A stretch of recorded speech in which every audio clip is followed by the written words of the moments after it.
Several years ago, I was talking to a student who was a public relations major, not at this school. She was complaining about the job market. In particular, how was she supposed to be qualified for an entry-level position when she graduated, when that entry-level position required 2 years of experience? My response was that the 2 years experience does not have to be paid work experience. Being able to combine claims of public relations work with portfolio evidence would demonstrate how a student meets those requirements. So in viewing this lecture, here's a couple things to keep in mind. Employers today are uncomfortable hiring students right out of college. The 2018 Job Outlook survey by NACE reported that students had much higher perceptions of their preparation than employers. For example, almost 90% of students believed they were professional and had a strong work ethic, while only 43% of employers agreed. Or 80% of students believed that they were competent in oral and written communication, while only roughly 42% of employers felt that way. The overall result is that employers want to see that you are able to do the job when they hire you. They do not want to engage in the expensive process of basic training for a job. The way to do this is through the portfolio. So a portfolio always evolves. What you have in your portfolio today will change as you gain more experience either in classes or at work.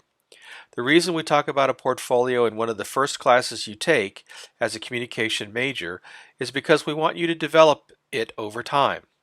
You will start by putting the work you do in this class as well as in COM 1800, and as you take more advanced classes and produce better work, you will make upgrades in what you have.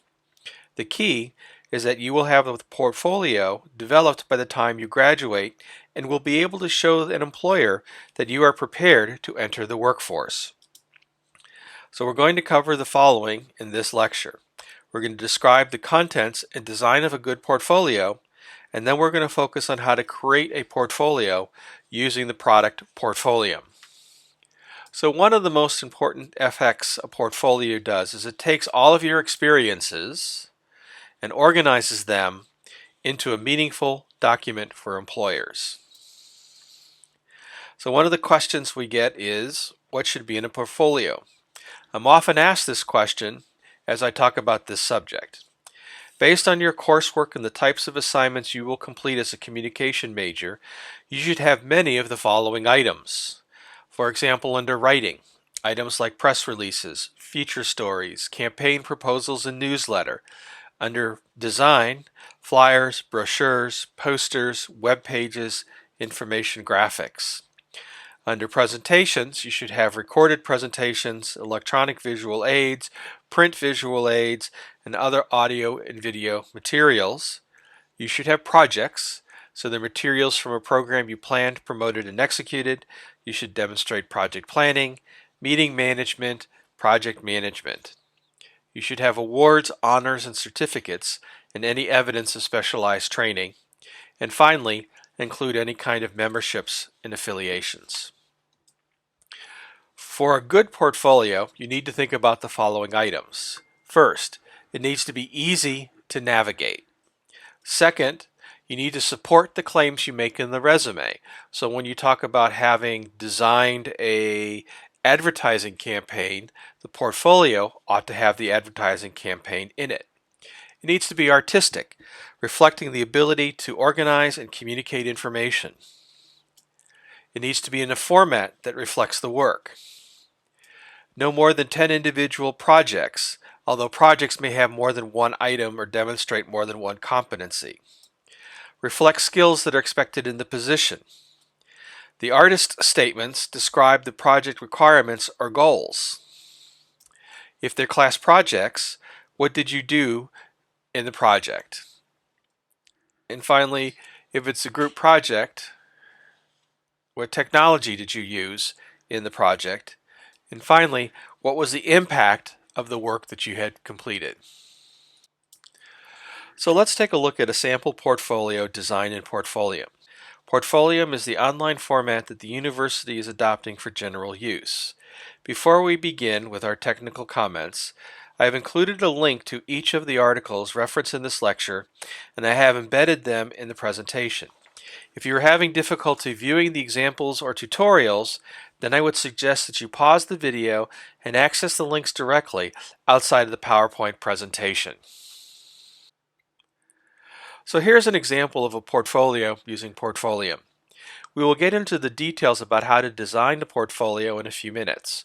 What I want you to focus on at this point is the content and structure of what you see. The site contains the basic information you would expect in any portfolio. There's an introduction, biography at the beginning, and you could use your biography as a part of the content for that section. We have projects organized in easily navigable blocks. That's this accomplishments section that you see here, and we'll come back to how to do that later. Third is you want to have education, and so here's the educational experiences, and you might want to note that you spice it up by adding the small graphics related to the institutions you may be attending. Next, you'll have education, so you can scroll through, and again, I've included icons in the various locations. And then finally, you're going to have clubs, affiliations, and programs. Back on the left-hand side, you're going to have the overview, which I'll show you how to set up in the settings. The skills, which is generated from the programs, projects that you're going to enter a little bit later. And you have your resume here that can be downloaded and accessed. And we'll go ahead and talk about how to do the resume in a couple of minutes. So then across the top here, you have the profile, which is this front page. You have the portfolio, which is all of the individual projects that you've completed and you've now included in your Portfolium file. And then you have connections, which is the social networking components that are possible when you use this system. And so those are the basics of what the portfolio looks like